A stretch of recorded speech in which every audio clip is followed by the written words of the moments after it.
Welcome into this edition of Making the Leap. Thanks a lot for subscribing to this, never missing it, making it a point, sharing it with other people. We had one of our biggest months ever. We did. In the month of April, thanks to your support. And your 5-star reviews and your written reviews are always huge. If you can pause this and then scroll all the way down to the menu, the bottom of the menu of shows at Apple Podcasts, and give this a written review and a 5-star review, that helps us immeasurably. Same with Spotify, give it a 5-star review. But we welcome you in today for a great conversation with a gentleman called Lucas Miles.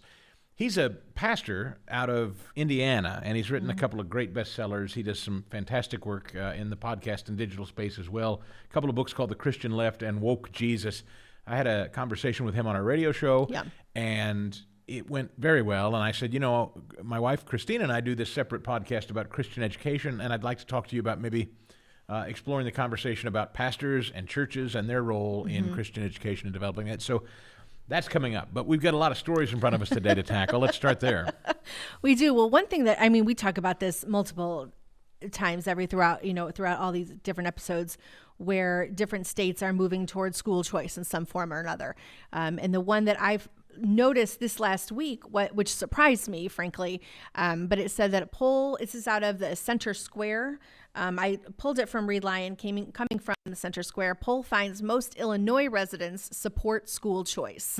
And I thought that was very surprising, given I'm from Illinois. It's not generally a conservative bastion of thought where I think some of that comes from. However, it has some big cities with, I think, some big educational problems in them. And I think that's probably where it comes from. But it says more than 6 out of every 10 voters support a system that includes school choice, with nearly 70% of parents taking that position. And I that really just blew my mind. And they have something called the Invest in Kids Tax Credit Scholarship Program. It's the only school choice option, and it is going to expire at the end of the year. So I think there's a big push going through that. And I was so glad. And it was interesting, too, coming off last month when we spoke with Kristen out of Illinois, who basically helped start this homeschool co-op that my sister is part of. And we had a really great response from Illinois last month. And so I was like, wow, well, this ties together really well. It's interesting, Illinois in the news over the last couple of weeks, too, because Lori Lightfoot, the mayor of Chicago, the outgoing mayor of Chicago, who just lost her election to somebody I think even more progressive, if you can believe that. But at any rate, she's now on a revisionist history tour along with Randy Weingarten of the parent, or the what do they call themselves? The American Federation of Teachers or whatever. And Fauci, they're all on this revisionist history trip of we didn't recommend schools be closed. We never said this. Yeah, we never went back. It was a mistake. Our kids have been set back. Isn't it interesting how they're also contritious and no apologies out of any of them for anything. They deny Randy Weingarten specifically denies that she even suggested schools be closed, which is absurd. No, and I am almost positive we should go back, and we should go back and find the episode where I know we specifically talked about her when she was putting out some of her different tweets and some of her comments. But Illinois is one of those states. You know, we talked a couple of weeks ago, and now it's getting a lot of national traction. The Shawnee Mission School District on the Kansas side. And a teacher who has spoken out, getting what she knew would be backlash from her colleagues in probably teachers' unions. I would doubt it's her. I don't know. You tell me. Like, if you had a colleague in a public school who wrote a column like we read a couple of weeks ago, which was Kansas public school teacher says, yes, children are being indoctrinated. We read it a couple of episodes ago, but she says, one teacher referred to me as a Nazi for disagreeing. No ideological diversity, no substantial counter-argument allowed. It's wreaking havoc on morale. But the biggest killer couple of lines in this piece was, our district is no longer academically focused. We're doing our students a disservice by allowing a biased curriculum to take over. If parents knew what goes on in our schools, the majority would be appalled. I don't know, when you were teaching, a fellow teacher writes something like this and it goes nationwide, what would your reaction be, do you think? Well, I guess it would depend on what side of the issue I fall on, right? Like, I think I would not want that negative attention coming to my district. I would not want the negative attention coming saying that we are no longer academically focused. And I do remember a lot of trainings that were slanted in that direction, in this DEI direction, which is so prominent now, but it wasn't so over the top that it had to be completely focused on. However, When people want to come out and say something negative about a school district, it really does reflect negatively on everybody. However, if teachers aren't speaking, right, but if teachers aren't speaking up about what is happening, that is happening, that is true, what do you do? So it is, I think she's saying this is true. And in fact, there have been follow-up articles saying she's not lying. She's not making this up. Yeah. And that's embarrassing. If you have an academic team in place or an administrative team in place, and that's supposed to be a great school district, and to be called out for not being academically focused, that instead you're focused on being completely divisive in every way possible, they have a real problem. And I give her a lot of credit, because I think it would be a very lonely place to be that teacher saying and writing the things she did, because she's already obviously experiencing alienation. Right. I was going to say like isolation, but alienation is the better word. Yeah. Here's another headline related. Schools are ditching homework and deadlines in favor of equitable grading. This from the Wall Street Journal. Las Vegas high school teacher Laura Penrod initially thought the grading changes at her district made sense. Under the overhaul, students are given more chances to prove they've mastered a subject without being held to arbitrary deadlines in recognition of challenges some kids have outside school. They're relying on children having intrinsic motivation, and that's the furthest thing from the truth for this age group, says Ms. Penrod, a teacher of 17 years. The Clark County District, where she works, the nation's fifth largest school system in the country, has joined dozens of districts in California, Iowa, Virginia, and other states in moves toward equitable grading with varying degrees of buy-in. Leaders of the 305,000 student Clark County District said the new approach was about making grades a more accurate reflection of a student's progress and giving opportunities to all learners. Equitable grading can take different forms, but the system aims to measure whether a student knows the classroom material by the end of a term without penalties for behavior, which under the theory can introduce bias. Homework is typically played down. Students are given multiple opportunities to complete tests and assignments. Proponents of the approach, including paid consultants, say it benefits students with after-school responsibilities like jobs or caring for siblings, as well as those with learning disabilities. Traditional grading methods, they say, favor those with stable home lives and more hands-on parents. There's a lot in there. There's a lot in there. Listen to that. Traditional grading methods, they say, favor those with a stable home life and more hands-on parents. Well, I mean, isn't that what we're talking about, is being hands-on parents in our parenting? And then doing away with the system that helps to support that. I guess, so it's catch-22. In theory, I agree with approaching this sort of monolithic grading system differently. I think that's what homeschooling's about. Well, and that's one thing that I actually picked up on a few keywords. One thing that I do agree with, that I would not even say is necessarily in, it's not a public versus private school type thing. Mastery of the information of the education, that should be the goal. And sometimes it does take kids longer than others to figure it out. So to be penalized because you didn't understand the material on Tuesday, but you do understand it the following week because you went back and you reviewed, retaking tests, those kinds of things, I see the value in that. Not saying every time, every situation is the same. I think a lot of this is subjective. I do believe in that. And again, to a point, I think that's important. But that is, you're right, what homeschooling is about, looking at non-traditional methods of education. That is what that is about. Here's more. Equitable grading still typically awards A through Fs, but the criteria is overhauled. Homework, in-class discussions, and other practice work, which is called formative assessments, right, are weighted at between 10% and 30%. So the bulk of a grade is earned through what we know as summative assessments, such as tests or essays. Right. Extra credit is banned.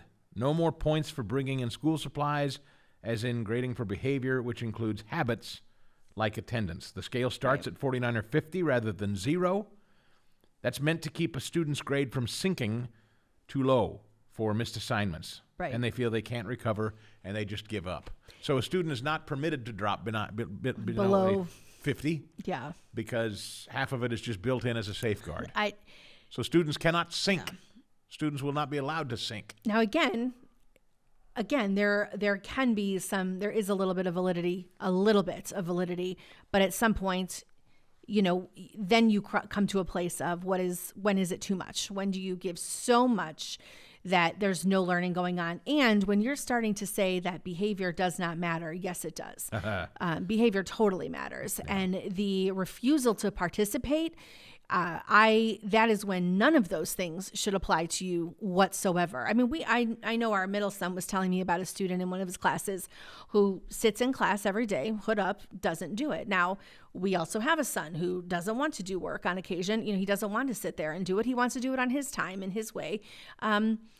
That's not how school is set up. Like you can't accommodate for every single situation. Homeschool could be set up that way. But homeschool could, sure. You want to do your homework at midnight, you want to turn in at the very last minute, 100%. Go right ahead. See, but that's not here. I think the reason I'm sharing this is because what they're advocating for is actually they're advocating for individual learning. And that's wonderful. But I don't think a public school system it's not set up for can achieve individual learning. No. I think that's the whole problem with the concept of public education. And there's room for the conversation. I think that's what we're trying to keep saying, that what we're saying a lot. There's room for the conversation.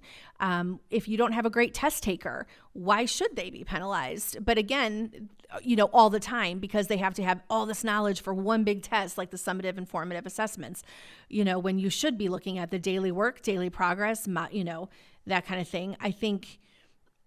I think you're right. That is what we're saying, is that we should be looking at kids as individuals and not as these big group think mentality, or, looking at it with group think mentality where everything has to work for everyone. As always, follow the money. Districts using equitable grading are being trained by a gentleman named Joe Feldman. I love that there's one guy in Oakland, California. He's a former teacher and administrator who wrote a 2018 book on grading for equity. The book's concepts build on research into mastery or standards-based learning. Albuquerque Public Schools signed a contract with Mr. Feldman last year and his new way of grading. Do you want to guess how much the I was just going to ask, how much does he get? I'm going to guess. Let's see. Based on what I know, the DEI instructor... By the way, this is to support 200 teachers in a 2-year pilot program. Oh, pilot program. A pilot also program, keyword. 2 years. This man was signed to Albuquerque Public Schools. I'm going to say... 200 teachers. I'm going to say $300,000. Higher. All right. Let's go 450. Higher. I can't even stop it. Over $1 million or over $500,000. Yep. I don't even know what that is then. $750,000. Little or $687,000. $687,000 this one man made from one Albuquerque school district for a 2-year pilot program to teach 200 students. And yet we also then, in some of those same districts, I'm sure, there's all kinds of conversation about the lack of funding and lack of support. Mr. Feldman has worked with around 50 public school districts since 2013, Chicago, L.A., New York, and smaller districts throughout California, Minnesota, and elsewhere. Interest grew during the pandemic. I'm sure. Classrooms are pressure cookers with daily deadlines. Cheating off classmates can be ubiquitous. They're now able to relax and say, I can have a bad day and spend more time on things. It changes the way the classroom feels. Well, I could have told them that, and they could have given me $500,000, and that would have been fine. That's crazy, especially when all those districts that you just listed, I bet, have all had studies come out one after another about the state of kids and where they're at. So obviously those things that he's putting into place or advocating for are not helping. This guy is making millions of dollars from school districts to tell them that students learn individually. Right. Well, what are we doing Hello. wrong? What are we doing wrong? So that's in the Wall Street Journal if you want to read it. Schools are ditching homework deadlines in favor of equitable grading. That is an April 26th story. Let me go back to a month prior, and I think we talked about this in a previous show. Mm-hmm. COVID's education crisis, a lost generation. This from CBS News. It may look like the pandemic is over. Stadiums open again, crowds everywhere, not a mask in sight. But COVID hurt a lot of things you can't easily see, especially in schools. When it comes to how the pandemic affected education, the news was surprising, definitely not in a good way. We've got data now. Things are bad. They're actually worse than most of us thought. said this individual called Jeffrey Canada. In fact, I would tell you we have an education crisis. The numbers vary by community, but according to a nationwide test given to 4th through 8th graders, the National Assessment of Educational Progress, reading skills have dropped to the lowest point in 30 years. Math, nearly 40% of 8th graders couldn't understand basic concepts. That's the worst performance since testing began in 1969. I would love to go back and find these people who... CBS News. Oh, it's a crime. We've really set kids back a generation. Well, that's what I mean. I would love to go back and find these same people, like you just said. What were they saying in 2020, June of 2020, May of 2020, back in the fall of 2020? What were they busy advocating for? Because I know when I was on sites and I was watching what teachers were saying, a lot of them, the ones that were vocal, very much didn't want to be back in school. And yet now, I bet they're all commenting left and right on how far state tests have shown that kids are, like it said, like the decrease in performance and the decrease in mastery or even nearing proficiency have probably gone down. I'd love to go back, and doesn't it make you wish? I wish I'd screenshotted a whole lot more back then, because it makes me mad because there is some vindication in some of this, but it's at the expense.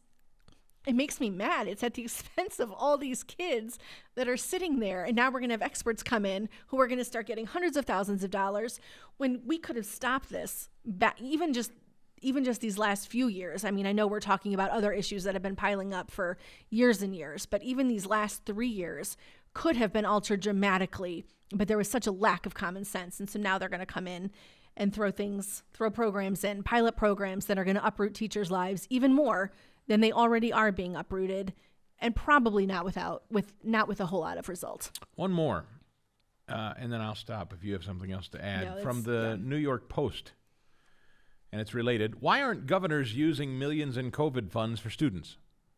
Repeat that. Why aren't governors using millions in COVID funds for students? The lingering impact of COVID school closures, all that money, for 55 million children is clear. They're scholastically compromised, prone to higher levels of anxiety, and their futures are uncertain. Students today are 15 to 24 weeks behind where they should be for their age groups, according to the new data that I just referenced.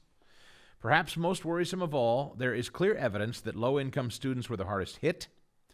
Back during COVID's early days, the federal government approved $200 billion, with a B, $200 billion in school-age assistance across 3 legislative bills in 2020 and 2021. Mm-hmm. A deep dive into the data around those bills reveals that huge chunks of funds have failed to reach kids most in need. This is the finding of a new report from the National Opportunity Project. After months of public records requests, back and forth conversations, blah, blah, blah, they at the New York Post, identified $736 million in federal funding that never reached K-12 schools and students through the Emergency Assistance for Non-Public Schools program. That was established in late 2020 to dole out $5.5 billion of that $200 billion in independent, private, and non-public schools. And where did it go? Like, if it didn't get into the programs that were supposed to kind of help, bolster some of these kids and kind of bridge those gaps, where did it go? I do know there were a lot of requests. Those, requests sent in trying to figure out to follow that money. I know in the district that we were in, that was a big topic because we knew the district was receiving money. We couldn't figure out where it was going. And that was really frustrating. And that, again, that is such a leadership issue. It is a myth that non-public schools only serve affluent families and were minimally affected by COVID. In reality, nearly every private and parochial school is home to low-income students and families. And just like their public counterparts, non-public schools weathered government-imposed shutdowns, learning and job losses, and severe illness. But owing to political horse trading and confusing legalese, federal emergency aid slated to benefit low-income students at non-public schools now risks turning into slush funds to cover pet projects of wily state governors. And this goes on. But anyway, the point is... obviously, we never should have closed schools. All of the fraudulent money that was slushing around to help these kids in need and keeping them out of school didn't reach them to begin with. Not even there, right?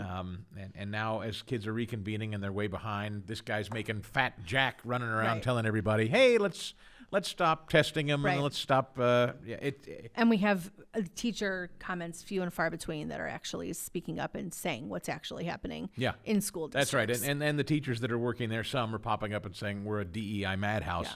Yeah. I would also just throw in, there's a video worth watching if you haven't. And Yes. John, I don't know if we can edit this in. I hope we can. Yeah. I think we probably can.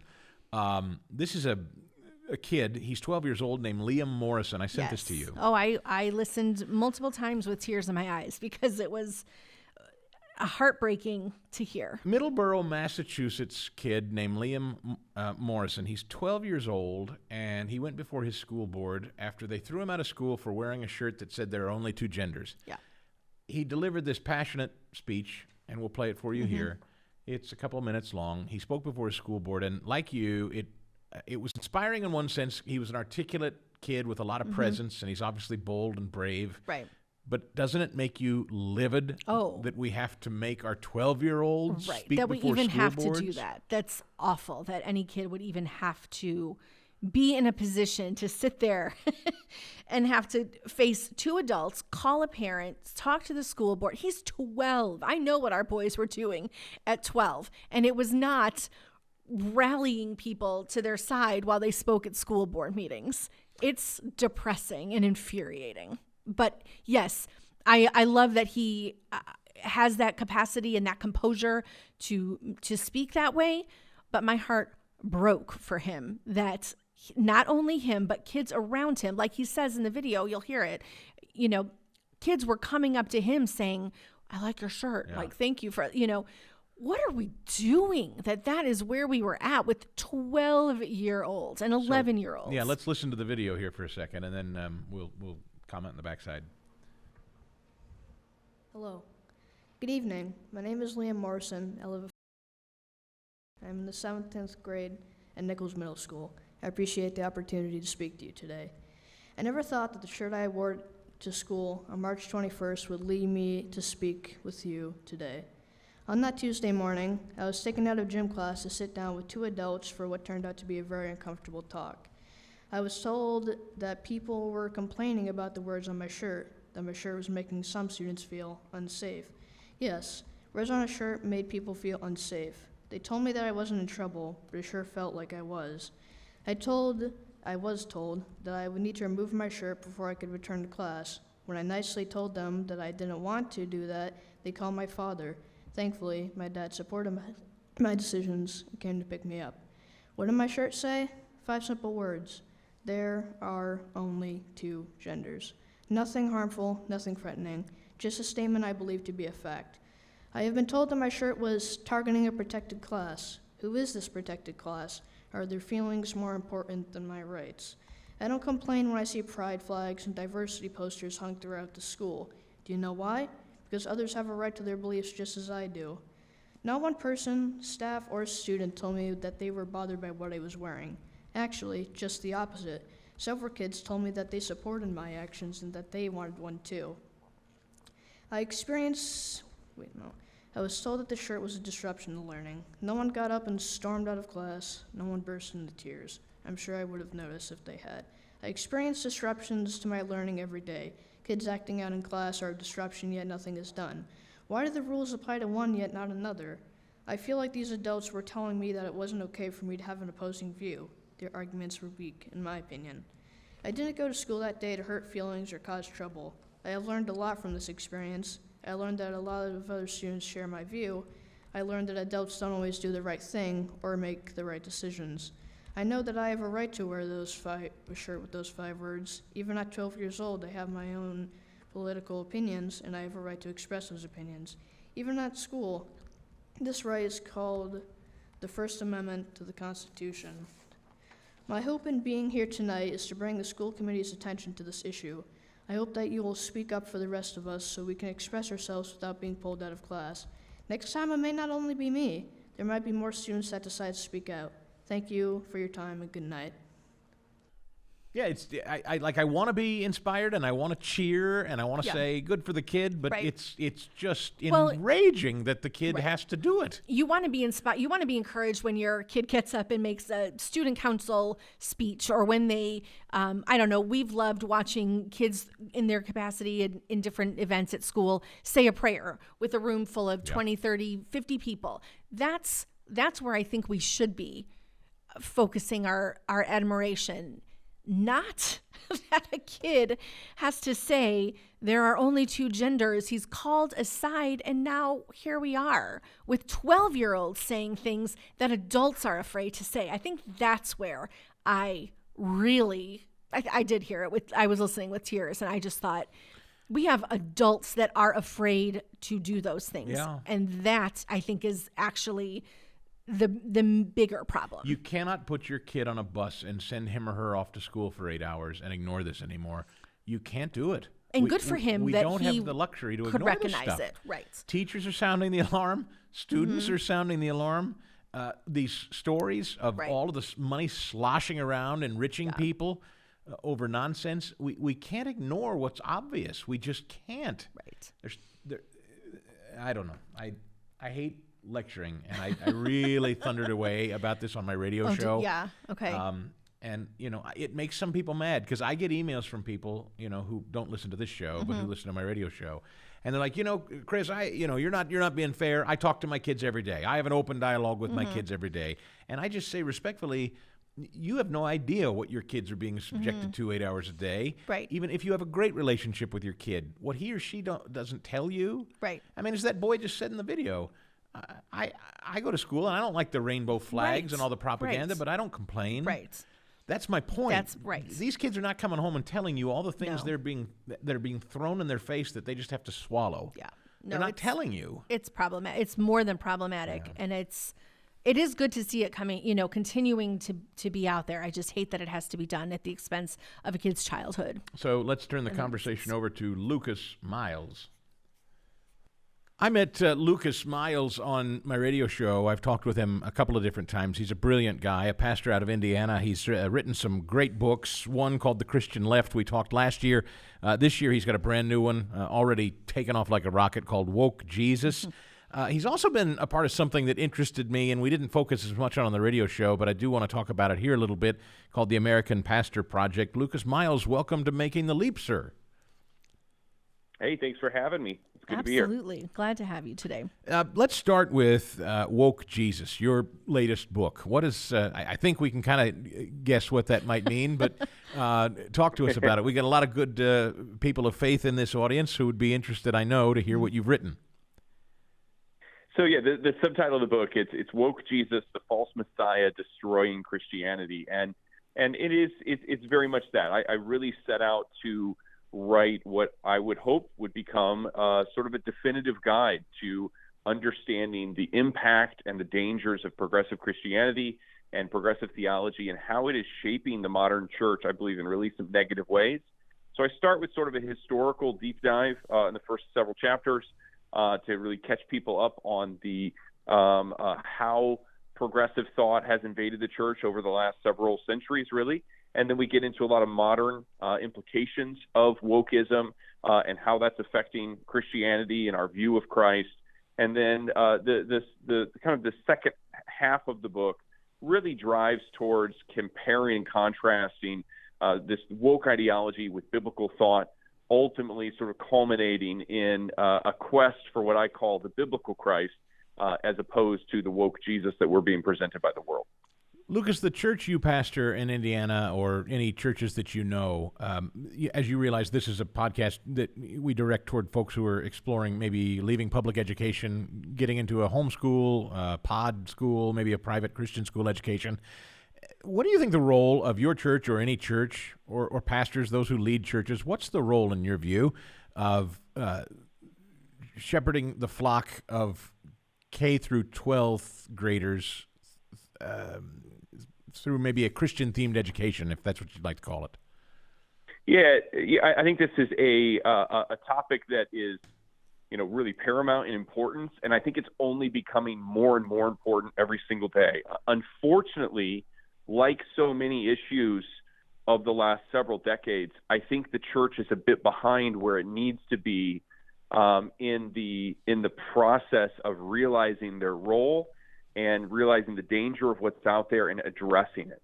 At our church, we have a preschool and daycare, so we have about 50 plus students that are here, and we take that very seriously. It's not just this isn't just it's not only just a ministry to help parents where they can kind of organize their families and make sure that they can still go to work and these different things. It's not just daycare. We see our job as really training and shaping the next generation. I think it starts at these younger ages.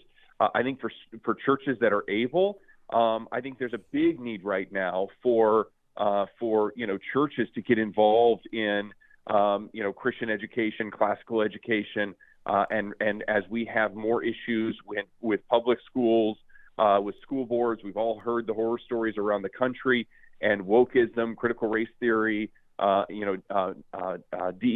that has invaded our schools.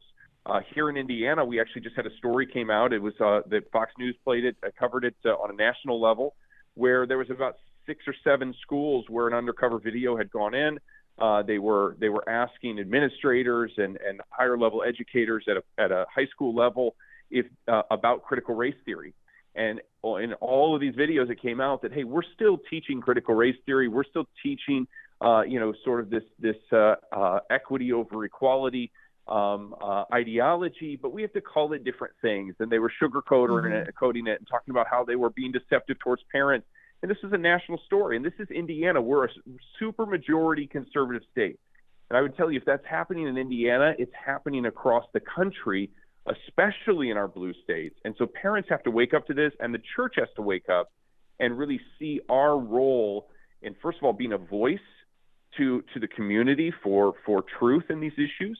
And then when necessary, stepping up to the plate to offer, I believe, alternative solutions and supporting families that are offering alternative solutions for their children to ensure that they can get a solid education, built on Western values with a Judeo-Christian framework that's going to, create students that are going to not just be great citizens, but they're going to actually know the Lord as well. So to kind of branch off that, we had a guest probably, I guess it was back in December. Her name was Amber Pike. And she was talking with us a little bit about this, the kind of this woke ideology, this progressivism that is happening across the board in churches, specifically with regards to youth programs, Sunday school programs, where they were evaluating curriculum that was being used and finding that a huge percentage of it, like kind of in a 50 to 60% of it, or percentage points of it, were leaning into the progressive realm, not biblical, not biblically based at all. And I wondered if you could speak a little bit to that, because I know there are parents that think, well, okay, I've got my kid in this public school, but we send him or her to youth group, and we're here, we're in church and we're doing this, but the youth and the elementary programs sometimes are not valid at all in terms of biblical information. I think this is such an overlooked phenomenon that's happening in our culture today, that we are missing the idea or really the fact that there has been an infiltration even within Christian publishing. So it's not just that public schools are, presenting these ideas. It's also that we have, now Christian, programs that are and really publishers that are, have been infiltrated, and they're starting to create material that is woke. And they have Sunday school material and curriculum that's going out to churches, and it is, it's literally, laced with this sort of underlying liberation theology, Marxist doctrine that's worked its way into this Christian messaging. And I think it's slowly, distorting the faith and really, setting people up for whether they realize it or not, being indoctrinated by wokeism. So yeah, painful follow-up question. Can you assess, Pastor, are churches leading the schools, or are schools leading the churches these days when it comes to our youth? So I think that to some degree, I think that there maybe even is another a third option there. Okay. And I think that there is a greater agenda. And the way that I describe this is the left has recognized that, and when I say the left, I'm not just talking about, I'm not saying Democrats versus Republicans. I think in actuality, we have very few traditional Democrats that are left in public office. Sure. I think that, traditional Democratic Party is not the issue. What we're facing today is a Marxist infiltration of the Democratic Party, and in some cases of conservatives as well. This is something that I believe Republicans and Democrats should be able to unite against Marxism and socialism and communism in this country. We know, even if we have disagreements about different policies, as Americans, we should be able to unite against a socialist structure. When you look at socialism, it's responsible for over 100 million deaths in the last 100 years. It should be pretty easy for every American to go, no, we don't want that in our country. But yet we have people that have been indoctrinated by this ideology. And so this sort of Marxist, infiltration, they have realized and recognized that if we can divide the church and if we can infiltrate the schools, then we can sort of control the populace. And they aren't going after boomers with this messaging.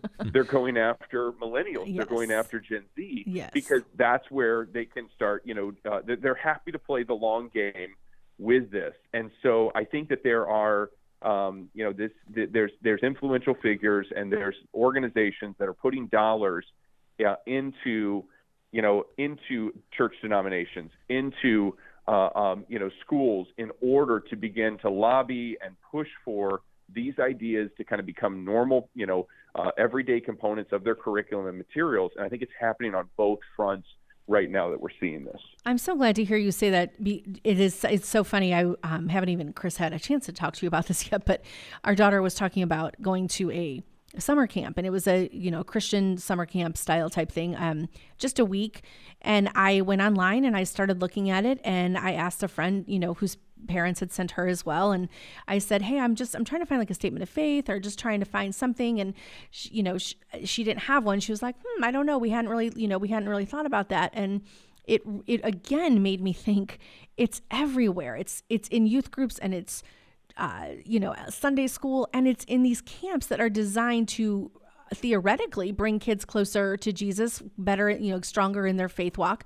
And they look really great on the surface. They've got all kinds of activities, all kinds of fun, but I could not find, what would be the devotional moment? Where are the, quote unquote church activities? Where are the things, and what are you going to be teaching my child while he or she is at this camp? And it was hard to find. And I think it's one of those where parents really need to be in that eyes wide open space, because it looked great and sounded great, but there was something in it that I thought, well, if I can't readily find this information about how you're going to be teaching my child about Jesus and Christianity, I'm not sure that's the place for her. Yeah, and Lucas, I would just add, there's been a lot of news on polling lately. I have several different polls in front of me about young people and their belief in faith. The headline from the Wall Street Journal is a positive one.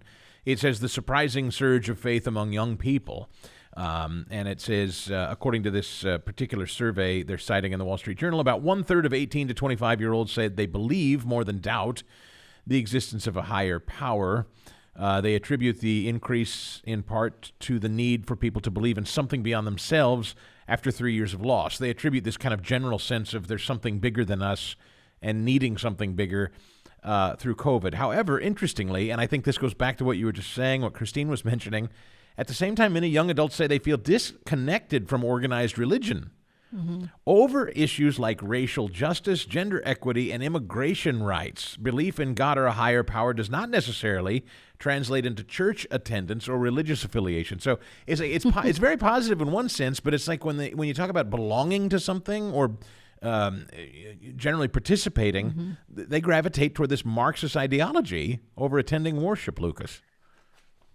Yeah, I mean, in many ways, there's almost this resurgence of what can really be called nothing other than paganism, and in many ways, it is we're seeing people become more spiritual. You open up TikTok, and it's very common to find on a live stream platform, and you could say the same about Instagram or some of these other platforms. You will find people who call themselves Christian witches, and they'll be live streaming and talking about their faith. Now, they don't follow a biblical worldview, obviously, but they take certain elements. It's what I call I deal with this in my book. I call in Woke Jesus, I call this modifiers or theological hitchhikers to the faith. So you'll have somebody that will take some element of this thing called Christianity, but then they will add to it Marxism, or they'll add to it some form of neo-Gnosticism, or some form of paganism, or some form of witchcraft. And they create this hybrid religion, and they'll call it Christian witchcraft, or Christian paganism, or Christian Gnosticism. And so they have this sort of amalgamation of their faith, and they're able to compartmentalize it in such a way because they no longer believe, in most cases, that the Bible is the authoritative, inerrant Word of God. So it's very easy for them to go, well, contextually, that passage doesn't apply to me that deals with sexuality or gender or marriage. I can just sort of cross that one off because that was just dealing with a very specific time in history in a specific place. Or we can't even trust that passage because, Paul was a chauvinist and we can only trust the words of Jesus in red. And so, there's just sort of like the rules of logic aren't there anymore. For anybody who's been trained with a classical education, you have certain things that you understand about logic that, you can't look at the text of Scripture and pick and choose what you want. As C.S. Lewis said, Jesus is either, a liar or a lunatic or the Son of God. And so, the Scripture does not give us the option to pick and choose it because as a book, it says that it is all God-breathed and useful for correcting, teaching, training, rebuking, unto righteousness. And so we don't have this logical, philosophical choice to pick and choose, but those rules don't matter to, I think, this new generation and this new movement that's uprising. And they have become a very loud voice in the process, and they've sort of redefined those rules and sort of rewriting that history in the same way that we've had that revisionist history to the Constitution. We're now seeing that revisionist history, really have an overlay of the Scripture itself. So in summary, it is important for all of us, and this has been a consistent theme throughout the year that we've done the show, Lucas, as we advocate for Christian school and Christian education, particular. Homeschool's different because that's, individualized. But as you talk about Christian schools, remaining on guard is critically important. Just as it's important to be on guard in your youth group and in your church and listening to the pastor from the pulpit speaking the inerrant Word of God and reading scripturally. Christian school, hanging the name Christian school above the door, unless you're vigilant, that really could be just as easily compromised. People should always keep that in mind. Well, and let me say this maybe even more direct. Just because somebody says the name Jesus doesn't mean that they are preaching the Jesus of Scripture. In my book, I outline, everything from the Jesus of Black liberation theology, the Jesus of Aryan Christianity, the Jesus of the sort of critical queer movement. We see the term and the name Jesus used multiple times, but those are not the biblical Christ. And so it's not enough to just say, do you believe in Jesus? You have to say, which Jesus do you believe in to really make sure that you're in a safe place. What a crazy place that we are in as a culture.